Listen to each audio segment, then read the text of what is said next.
മുന്നിൽ അടഞ്ഞുകിടക്കുന്ന വാതിലുകൾ കണ്ട് നിങ്ങൾ തളർന്നിട്ടുണ്ടാകാം. പ്രയത്നങ്ങൾക്ക് ഫലം ലഭിക്കാതെ വിധിക്ക് മുന്നിൽ തലകുനിച്ചു നിന്ന നിമിഷങ്ങൾ നിങ്ങളുടെ ഓർമ്മയിലുണ്ടാകാം. ചോതി നക്ഷത്രക്കാരെ, കാത്തിരിപ്പിന്റെ കാലം അവസാനിക്കുകയാണ്. ആകാശത്തിന്റെ അനന്തതയിൽ ഗ്രഹങ്ങളുടെ രാജാവായ ബൃഹസ്പതി തന്റെ സിംഹാസനം മാറുന്നു. 12 വർഷത്തെ കാത്തിരിപ്പിനൊടുവിൽ വ്യാഴം തന്റെ ഏറ്റവും കരുത്തുറ്റ ഉച്ചാവസ്ഥയിലേക്ക് പ്രവേശിക്കുന്നു. ഇത് വെറുമൊരു രാശിമാറ്റമല്ല, ഇത് നിങ്ങളുടെ ജീവിതം തിരുത്തിയെഴുതാൻ പോകുന്ന ഒരു മഹാപ്രപഞ്ച പ്രതിഭാസമാണ്. പരാജയങ്ങളിൽ നിന്ന് പടവുകൾ നിർമ്മിച്ചവർക്ക്, നിശ്ചയദാർഢ്യത്തോടെ കാത്തിരുന്നവർക്ക് ഇതാ വ്യാഴത്തിന്റെ കടാക്ഷം. നിങ്ങളുടെ കർമ്മപഥത്തിൽ വിജയത്തിന്റെ കൊടുമുടി കീഴടക്കാൻ നിങ്ങൾ തയ്യാറാണോ? ചോതി നക്ഷത്രക്കാരുടെ ജീവിതത്തിൽ വരാനിരിക്കുന്ന ആ സുവർണകാലത്തെക്കുറിച്ച്, ആ മാറ്റത്തിന്റെ അലയൊലികളെക്കുറിച്ച് ആസ്ട്രോടോക്സ് മലയാളം അവതരിപ്പിക്കുന്നു 2026-ലെ ആ മഹാവ്യാഴമാറ്റത്തിന്റെ സമ്പൂർണ്ണ ഫലങ്ങൾ. വീഡിയോ തുടങ്ങുന്നതിനു മുമ്പ് നിങ്ങളുടെ നക്ഷത്രം ചോതിയാണെങ്കിൽ എന്നത്തെയും പോലെ നക്ഷത്രത്തോടൊപ്പം പേരുകൂടി കമന്റിൽ രേഖപ്പെടുത്താൻ മറക്കരുത്. ഏവർക്കും മഹാദേവന്റെ അനുഗ്രഹമുണ്ടാകട്ടെ. ഓർക്കുക, ഇതൊരു പൊതുവായ ജ്യോതിഷഫലമാണ്. ഓരോ വ്യക്തികളുടെയും ജാതകത്തിലെ ഗ്രഹനിലകളും ദശാസന്ധികളും അനുസരിച്ച് ഇതിൽ നിന്നും ചെറിയ മാറ്റങ്ങൾ വരാവുന്നതാണ്. ആരംഭിക്കാം. 2026 മെയ് 30-ന് വ്യാഴം മിഥുനം രാശിയിൽ നിന്നും അതിന്റെ ഉച്ചരാശിയായ കർക്കടകത്തിലേക്ക് പ്രവേശിക്കുകയാണ്. ജ്യോതിഷത്തിൽ ഏറ്റവും ശുഭഗ്രഹമായി കരുതപ്പെടുന്ന വ്യാഴത്തിന്റെ ഈ മാറ്റം ഓരോ നക്ഷത്രക്കാരെയും വ്യത്യസ്തമായ രീതിയിലാണ് ബാധിക്കുന്നത്. തുലാം രാശിയിൽ ഉൾപ്പെടുന്ന ചോതി നക്ഷത്രക്കാരെ സംബന്ധിച്ചിടത്തോളം ഈ വ്യാഴമാറ്റം അവരുടെ ജീവിതത്തിലെ പ്രധാനപ്പെട്ട ഒരു ഘട്ടമായിരിക്കും. സാമ്പത്തികമായും കുടുംബപരമായും ഈ കാലയളവ് പുരോഗതിയുടേതാണ്. അമിതമായ ജോലിഭാരമുണ്ടാകുമെങ്കിലും കൃത്യമായ ആസൂത്രണത്തോടെ നീങ്ങിയാൽ ചോതി നക്ഷത്രക്കാർക്ക് തങ്ങളുടെ ജീവിതത്തിലെ സുവർണകാലമായി ഈ വർഷത്തെ മാറ്റാൻ സാധിക്കും. രാഹുവിന്റെ നക്ഷത്രമായ ചോതിക്ക് വ്യാഴത്തിന്റെ ഈ ഉച്ചാവസ്ഥയിലുള്ള മാറ്റം വലിയ ഒരാശ്വാസമായിരിക്കും. കഴിഞ്ഞ കാലങ്ങളിലെ കഷ്ടപ്പാടുകൾക്ക് അറുതി വരാനും ജീവിതം പുതിയൊരു ദിശയിലേക്ക് നീങ്ങാനും ഈ വ്യാഴമാറ്റം വഴിയൊരുക്കും. ഭാരതീയ ജ്യോതിഷശാസ്ത്രത്തിലെ ഏറ്റവും കരുത്തുറ്റതും ശുഭകരവുമായ ഗ്രഹചലനങ്ങളിൽ ഒന്നാണ് വ്യാഴമാറ്റം. പ്രപഞ്ചത്തിലെ വിവേകത്തിന്റെയും അറിവിന്റെയും ഐശ്വര്യത്തിന്റെയും പ്രതീകമായാണ് ബൃഹസ്പതി അഥവാ വ്യാഴത്തെ കണക്കാക്കുന്നത്. ഒരു വ്യക്തിയുടെ ജീവിതത്തിൽ ഭാഗ്യം എത്രത്തോളം ഉണ്ടാകുമെന്നും ആത്മീയവും ഭൗതികവുമായ വളർച്ചയുടെ പഥ ഏതാണെന്നും നിശ്ചയിക്കുന്നതിൽ വ്യാഴത്തിന് നിർണായക പങ്കുണ്ട്. 2026 മെയ് 30-ന് സംഭവിക്കുന്ന വ്യാഴമാറ്റം കേവലം ഒരു ഗ്രഹത്തിന്റെ രാശിമാറ്റമെന്നതിലുപരി മാനവികതയ്ക്കും വ്യക്തിഗത ജീവിതങ്ങൾക്കും പുതിയൊരു ഊർജം പകരുന്ന സന്ദർഭമാണ്. പാപഗ്രഹങ്ങളുടെ ദോഷഫലങ്ങളെപ്പോലും തന്റെ ശുഭദൃഷ്ടി കൊണ്ട് ഇല്ലാതാക്കാൻ വ്യാഴത്തിന് സാധിക്കും. ഗുരുദൃഷ്ടി കോടി പുണ്യം എന്നാണ് പ്രമാണം. വിദ്യ, ബുദ്ധിശക്തി, വേദപാണ്ഡിത്യം, ഉപദേശം എന്നിവയെ വ്യാഴം നിയന്ത്രിക്കുന്നു. സാമ്പത്തിക ഭദ്രതയും അഭിവൃദ്ധിയും വ്യാഴത്തിന്റെ അനുഗ്രഹം കൊണ്ട് മാത്രം ലഭിക്കുന്നതാണ്. മക്കളുടെ ജനനം, അവരുടെ വളർച്ച, സൽഭാവം എന്നിവ വ്യാഴവുമായി ബന്ധപ്പെട്ടിരിക്കുന്നു. ഒരു രാശിയിൽ ഏകദേശം 1 വർഷത്തോളം വ്യാഴം സഞ്ചരിക്കുന്നു. 12 രാശികളിലൂടെ ഒരു വട്ടം സഞ്ചരിക്കാൻ വ്യാഴത്തിന് 12 വർഷം വേണം. കർക്കിടകം രാശിയിൽ വ്യാഴം അതീവ ബലവാനാണ്. മകരം രാശിയിൽ വ്യാഴം ബലഹീനനുമാണ്. 2026 മെയ് 30-ന് വ്യാഴം തന്റെ ഉച്ചരാശിയായ കർക്കടകത്തിലേക്ക് പ്രവേശിക്കുമ്പോൾ ലോകമെമ്പാടും വലിയ മാറ്റങ്ങൾ സംഭവിക്കും. പ്രത്യേകിച്ച് കർക്കടകത്തിൽ വ്യാഴം നിൽക്കുമ്പോൾ അതിന്റെ ഗുണഫലങ്ങൾ ഇരട്ടിയാകുന്നു. വ്യാഴമാറ്റ ഫലങ്ങളിലേക്ക് കടക്കുന്നതിന് മുൻപ് ചോതി നക്ഷത്രക്കാരുടെ അടിസ്ഥാന സ്വഭാവം മനസ്സിലാക്കുന്നത് ഉചിതമാണ്. തുലാം രാശിയിൽ വരുന്ന ചോതി നക്ഷത്രത്തിന്റെ അധിപൻ രാഹുവാണ്. കാറ്റിന്റെ ദേവനായ വായു ഭഗവാനാണ് ഈ നക്ഷത്രത്തിന്റെ ദേവത. സ്വതന്ത്ര ചിന്താഗതിക്കാരാണ് ചോതി നക്ഷത്രക്കാർ. ആരുടെയും കീഴിൽ അമർന്നു ജീവിക്കാൻ ഇവർ ഇഷ്ടപ്പെടില്ല. മധുരമായി സംസാരിക്കാനും ആളുകളെ ആകർഷിക്കാനും ഇവർക്ക് പ്രത്യേക കഴിവുണ്ട്. ബിസിനസ്, കല, രാഷ്ട്രീയം, നിയമം എന്നീ മേഖലകളിൽ ഇവർ ശോഭിക്കുന്നു. നീതിബോധം ഇവരുടെ പ്രത്യേകതയാണ്. പെട്ടെന്ന് തീരുമാനങ്ങൾ എടുക്കാനുള്ള ബുദ്ധിമുട്ടും അമിതമായ ചിന്തയും പലപ്പോഴും ഇവരെ അലട്ടാറുണ്ട്.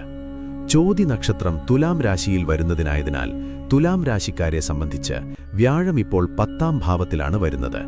ജ്യോതിഷത്തിൽ 10ാം ഭാവത്തിലെ വ്യാഴം കർമ്മഗുരു എന്നാണ് അറിയപ്പെടുന്നത്. സാധാരണയായി 10ാം ഭാവത്തിൽ വ്യാഴം അല്പം കഠിനാധ്വാനം ആവശ്യപ്പെടുന്ന ഒന്നാണെങ്കിലും ഇവിടെ വ്യാഴം ഉച്ചാവസ്ഥയിലായതുകൊണ്ട് ദോഷഫലങ്ങൾ കുറയുകയും ഗുണഫലങ്ങൾ വർദ്ധിക്കുകയും ചെയ്യും. ചോതി നക്ഷത്രക്കാരുടെ 10ാം ഭാവത്തിലൂടെ വ്യാഴം സഞ്ചരിക്കുമ്പോൾ തൊഴിൽ മേഖലയിൽ വലിയ പരിവർത്തനങ്ങൾ പ്രതീക്ഷിക്കാം. 10ാം ഭാവം കർമ്മസ്ഥാനമായതുകൊണ്ട് ഉദ്യോഗസ്ഥർക്ക് അർഹമായ സ്ഥാനക്കയറ്റവും ആനുകൂല്യങ്ങളും ലഭിക്കും. പ്രത്യേകിച്ചും സർക്കാർ ജോലിക്ക് ശ്രമിക്കുന്നവർക്ക് ഈ കാലയളവ് അനുകൂലമാണ്. പുതിയ ജോലി അന്വേഷിക്കുന്നവർക്ക് മികച്ച അവസരങ്ങൾ ലഭിക്കും. വിദേശത്ത് ജോലി ആഗ്രഹിക്കുന്ന ചോതി നക്ഷത്രക്കാർക്ക് 2026 ജൂണിന് ശേഷം അനുകൂലമായ വാർത്തകൾ കേൾക്കാം. ബിസിനസ് ചെയ്യുന്നവർക്ക് പുതിയ ശാഖകൾ തുടങ്ങാനോ നിക്ഷേപം വർദ്ധിപ്പിക്കാനോ സാധിക്കും. എന്നാൽ വ്യാഴം 10ൽ നിൽക്കുന്നതുകൊണ്ട് തീരുമാനങ്ങൾ എടുക്കുമ്പോൾ പരിചയസമ്പന്നരുടെ ഉപദേശം തേടുന്നത് നന്നായിരിക്കും. നിങ്ങൾ ചെയ്യുന്ന ജോലിക്ക് സമൂഹത്തിൽ നിന്നും മേലധികാരികളിൽ നിന്നും വലിയ അംഗീകാരം ലഭിക്കും. ചിലർക്ക് അവാർഡുകളോ പുരസ്കാരങ്ങളോ ലഭിക്കാൻ സാധ്യതയുണ്ട്. കർക്കടകത്തിലെ ഉച്ചസ്ഥനായ വ്യാഴം തുലാം രാശിയുടെ ധനഭാവങ്ങളെ ശുഭദൃഷ്ടി കൊണ്ട് നോക്കുന്നു. അപ്രതീക്ഷിതമായ കേന്ദ്രങ്ങളിൽ നിന്ന് പണം കൈവരും. പഴയ കുടിശ്ശികകൾ പിരിഞ്ഞുകിട്ടും. ഭൂമി, വീട്, വാഹനം എന്നിവയിൽ നിക്ഷേപം നടത്താൻ അനുകൂലമായ സമയമാണ്. സ്വർണത്തിലോ ഓഹരി വിപണിയിലോ ദീർഘകാല നിക്ഷേപങ്ങൾ നടത്തുന്നത് ഗുണകരമാകും. വരുമാനം വർദ്ധിക്കുമെങ്കിലും അതിനനുസരിച്ചുള്ള ശുഭകാര്യങ്ങൾക്കായി പണം ചെലവാകും. അനാവശ്യമായ ആഡംബരങ്ങൾ ഒഴിവാക്കുന്നത് വരും കാലത്തേക്ക് ഗുണം ചെയ്യും. കുടുംബത്തിൽ സമാധാനവും സന്തോഷവും നിലനിൽക്കുന്ന കാലയളവാണിത്. ചോതി നക്ഷത്രക്കാരായ അവിവാഹിതരുടെ വിവാഹകാര്യത്തിൽ തീരുമാനമാകും. തടസ്സങ്ങൾ നീങ്ങി അനുയോജ്യമായ ജീവിത പങ്കാളിയെ ലഭിക്കും. ദമ്പതികൾക്കിടയിൽ അഭിപ്രായ വ്യത്യാസങ്ങൾ പരിഹരിക്കപ്പെടും. പങ്കാളിയുടെ പേരിൽ സ്വത്തുക്കളോ ധനമോ ലഭിക്കാൻ സാധ്യതയുണ്ട്. കുട്ടികളില്ലാതെ വിഷമിക്കുന്നവർക്ക് വ്യാഴത്തിന്റെ അനുഗ്രഹം കൊണ്ട് സന്തോഷവാർത്ത കേൾക്കാൻ സാധിക്കും. മക്കളുടെ വിദ്യാഭ്യാസ കാര്യത്തിലും ഉദ്യോഗകാര്യത്തിലും പുരോഗതിയുണ്ടാകും. അകന്നു കഴിഞ്ഞിരുന്ന ബന്ധുക്കൾ തിരിച്ചുവരാനും കുടുംബസംഗമങ്ങൾ നടക്കാനും ഈ കാലയളവ് സാക്ഷ്യം വഹിക്കും. വിദ്യാർത്ഥികൾക്ക് ഏറ്റവും മികച്ച സമയമാണിത്. വ്യാഴം ഉച്ചനായി നിൽക്കുന്നത് വിദ്യാലാഭത്തിന് വളരെ ഉത്തമമാണ്. വിദേശത്തോ ഇന്ത്യയിൽ തന്നെയോ പ്രശസ്തമായ സർവകലാശാലകളിൽ ഉപരിപഠനത്തിന് അവസരം ലഭിക്കും. PSC, ബാങ്കിംഗ് തുടങ്ങിയ മത്സര പരീക്ഷകളിൽ ചോതി നക്ഷത്രക്കാർക്ക് മികച്ച വിജയം കൈവരിക്കാൻ സാധിക്കും. ഗവേഷണ രംഗത്ത് പ്രവർത്തിക്കുന്നവർക്ക് പുതിയ കണ്ടുപിടുത്തങ്ങൾ നടത്താനും പ്രബന്ധങ്ങൾ സമർപ്പിക്കാനും അനുകൂല സമയമാണ്. ആരോഗ്യകാര്യത്തിൽ ചില പ്രത്യേക ശ്രദ്ധകൾ ആവശ്യമാണ്. 10ാം ഭാവത്തിലെ വ്യാഴം ദഹന സംബന്ധമായ പ്രശ്നങ്ങളോ കരൾ സംബന്ധമായ അസുഖങ്ങളോ ഉണ്ടാക്കാൻ നേരിയ സാധ്യതയുണ്ട്. അതിനാൽ ഭക്ഷണക്രമത്തിൽ നിയന്ത്രണം വേണം. അമിതമായ ജോലിഭാരം കാരണം മാനസിക സമ്മർദ്ദം അനുഭവപ്പെട്ടേക്കാം. യോഗ, ധ്യാനം എന്നിവ ശീലിക്കുന്നത് മനസ്സിനെ ശാന്തമാക്കാൻ സഹായിക്കും. വിട്ടുമാറാത്ത അസുഖങ്ങളുള്ളവർക്ക് ഈ കാലയളവിൽ ശമനം ലഭിക്കും. നല്ല ചികിത്സ ലഭ്യമാവുകയും വേഗത്തിൽ സുഖപ്രാപിക്കുകയും ചെയ്യും. ചോതി നക്ഷത്രക്കാർ പൊതുവെ ആത്മീയ കാര്യങ്ങളിൽ താൽപ്പര്യമുള്ളവരാണ്. ഈ വ്യാഴമാറ്റം അത് വർദ്ധിപ്പിക്കും. പുണ്യസ്ഥലങ്ങൾ സന്ദർശിക്കാനും ആത്മീയ ഗുരുക്കന്മാരെ കാണാനും അവസരം ലഭിക്കും. ജീവകാരുണ്യ പ്രവർത്തനങ്ങളിൽ ഏർപ്പെടുന്നത് വഴി വലിയ മാനസിക സംതൃപ്തിയും സാമൂഹിക അംഗീകാരവും ലഭിക്കും. നിങ്ങളുടെ വാക്കിന് സമൂഹത്തിൽ വിലയുണ്ടാകും. ഉപദേശം തേടി പലരും നിങ്ങളെ സമീപിക്കും. വ്യാഴം ഉച്ചനാണെങ്കിലും 10ാം ഭാവത്തിൽ നിൽക്കുമ്പോൾ ചില വെല്ലുവിളികൾ ഉണ്ടായേക്കാം. കാര്യങ്ങൾ എളുപ്പത്തിൽ നടക്കുന്നു എന്ന തോന്നൽ കാരണം അശ്രദ്ധ കാണിക്കരുത്. സ്ഥാനക്കയറ്റം ലഭിക്കുമ്പോൾ ഉത്തരവാദിത്തങ്ങളും കൂടും. ഇത് കൃത്യമായി കൈകാര്യം ചെയ്തില്ലെങ്കിൽ പിരിമുറുക്കമുണ്ടാകും. വ്യാഴത്തിന്റെ ഗുണഫലങ്ങൾ വർദ്ധിപ്പിക്കാനും ദോഷങ്ങൾ കുറയ്ക്കാനും ചോതി നക്ഷത്രക്കാർക്ക് ചില പരിഹാരങ്ങൾ ചെയ്യാവുന്നതാണ്. വ്യാഴാഴ്ചകളിൽ വ്രതമനുഷ്ഠിക്കുന്നതും മഞ്ഞ വസ്ത്രം ധരിക്കുന്നതും ഉത്തമമാണ്. ദിവസവും വിഷ്ണു സഹസ്രനാമം ജപിക്കുന്നത് വ്യാഴദോഷങ്ങൾ അകറ്റാൻ സഹായിക്കും. വ്യാഴാഴ്ചകളിൽ മഹാവിഷ്ണു ക്ഷേത്രത്തിലോ ധന്വന്തരി ക്ഷേത്രത്തിലോ ദർശനം നടത്തി നെയ്വിളക്ക് വഴിപാടായി സമർപ്പിക്കുക. മഞ്ഞ നിറത്തിലുള്ള വസ്തുക്കൾ ദരിദ്രർക്കോ ബ്രാഹ്മണർക്കോ ദാനം ചെയ്യുക. മാതാപിതാക്കളെയും അധ്യാപകരെയും ആദരിക്കുക. അവരുടെ അനുഗ്രഹം തേടുന്നത് വ്യാഴപ്രീതിക്ക് തുല്യമാണ്. ജ്യോതിഷം ഒരു വഴികാട്ടിയാണ്. ആകാശത്തെ ഗ്രഹങ്ങളുടെ ചലനങ്ങൾ ഭൂമിയിലെ ജീവജാലങ്ങളുടെ മനസ്സിനെയും കർമ്മത്തെയും സ്വാധീനിക്കുന്നു എന്ന തത്വത്തിലാണ് ഇത് നിലകൊള്ളുന്നത്.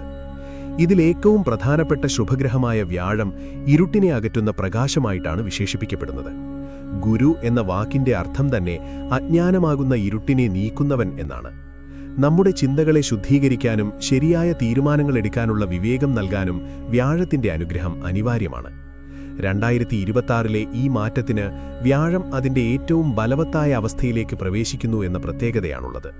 ഗ്രഹങ്ങൾ അവയുടെ പൂർണ്ണ ശക്തിയിൽ നിൽക്കുമ്പോൾ അവ നൽകുന്ന ഫലങ്ങളും അസാധാരണമാം വിധം ശക്തമായിരിക്കും. ചോതി നക്ഷത്രക്കാരെ സംബന്ധിച്ചിടത്തോളം ഈ മാറ്റം ഒരു പുതിയ യുഗപ്പിറവിയായി കണക്കാക്കാം. കാറ്റിന്റെ ദേവനായ വായുഭഗവാൻ അധിപനായ ചോതി ചലനാത്മകതയുടെയും സ്വാതന്ത്ര്യത്തിന്റെയും നക്ഷത്രമാണ്. രാഹുവിന്റെ സ്വാധീനമുള്ള ഈ നക്ഷത്രക്കാർ പൊതുവെ ഭൗതികമായ നേട്ടങ്ങൾക്കും സാമൂഹികമായ അംഗീകാരങ്ങൾക്കും വലിയ പ്രാധാന്യം നൽകുന്നവരാണ്. എന്നാൽ രാഹുവിന്റെ തീവ്രതയെയും ആഗ്രഹങ്ങളെയും ശരിയായ ദിശയിലേക്ക് തിരിച്ചുവിടാൻ വ്യാഴത്തിന്റെ ശുഭദൃഷ്ടിക്ക് സാധിക്കും. ചോതി നക്ഷത്രക്കാർ പലപ്പോഴും തങ്ങളുടെ ജീവിതത്തിൽ വലിയ ലക്ഷ്യങ്ങൾ വെച്ചു പുലർത്തുന്നവരാണ്. എന്നാൽ പലപ്പോഴും ലക്ഷ്യത്തിലേക്കുള്ള യാത്രയിൽ തടസ്സങ്ങളോ അപ്രതീക്ഷിതമായ തിരിച്ചടികളോ ഇവർ നേരിടാറുണ്ട്. അത്തരത്തിൽ തടസ്സങ്ങൾ നീങ്ങാനും പ്രയത്നങ്ങൾക്ക് അർഹമായ ഫലം ലഭിക്കാനും തുടങ്ങുന്ന ഒരു കാലഘട്ടത്തിന്റെ ആരംഭമായാണ് 2026 മെയ് മാസത്തിലെ ഈ വ്യാഴമാറ്റത്തെ നാം കാണേണ്ടത്. 10ാം ഭാവത്തിലെ ഉച്ചസ്ഥാനായ വ്യാഴം നിങ്ങളുടെ കർമ്മരംഗത്ത് വലിയ കുതിച്ചുചാട്ടം നൽകും. ഓർക്കുക, ആകാശത്തിലെ ഗ്രഹങ്ങൾ വഴിവിളക്കുകൾ മാത്രമാണ്. ആ വഴിയിലൂടെ നടന്ന് ലക്ഷ്യസ്ഥാനത്തെത്തേണ്ടത് നിങ്ങളാണ്. ചോതി നക്ഷത്രക്കാരുടെ സ്വതസിദ്ധമായ പോരാട്ടവീര്യവും വ്യാഴത്തിന്റെ ദൈവികമായ അനുഗ്രഹവും ഒത്തുചേരുമ്പോൾ നിങ്ങളെ തടയാൻ ഇനി ആർക്കും കഴിയില്ല. കാലം നിങ്ങൾക്കായി കരുതിവെച്ച ആ സുവർണാവസരങ്ങൾ കൈപ്പിടിയിലൊതുക്കുക. പ്രതിസന്ധികളെ ഭയപ്പെടാതെ പ്രപഞ്ചത്തിന്റെ ഈ മഹാമാറ്റത്തിൽ ആത്മവിശ്വാസത്തോടെ മുന്നേറുക. വിജയം നിങ്ങളെ തേടിയല്ല, നിങ്ങൾ വിജയത്തെ തേടിയാണ് പോകേണ്ടത്. ഈ വീഡിയോ നിങ്ങൾക്ക് പ്രയോജനകരമായെന്ന് കരുതുന്നു. നിങ്ങളുടെ അനുഭവങ്ങളും അഭിപ്രായങ്ങളും താഴെ കമന്റ് ചെയ്യാൻ മറക്കരുത്. കൂടുതൽ ജ്യോതിഷ വാർത്തകൾക്കും അറിവുകൾക്കുമായി ആസ്ട്രോ ടോക്സ് മലയാളം സബ്സ്ക്രൈബ് ചെയ്യുക. മറ്റൊരു നക്ഷത്രഫലവുമായി വീണ്ടും കാണുന്നതുവരെ നന്ദി, നമസ്കാരം.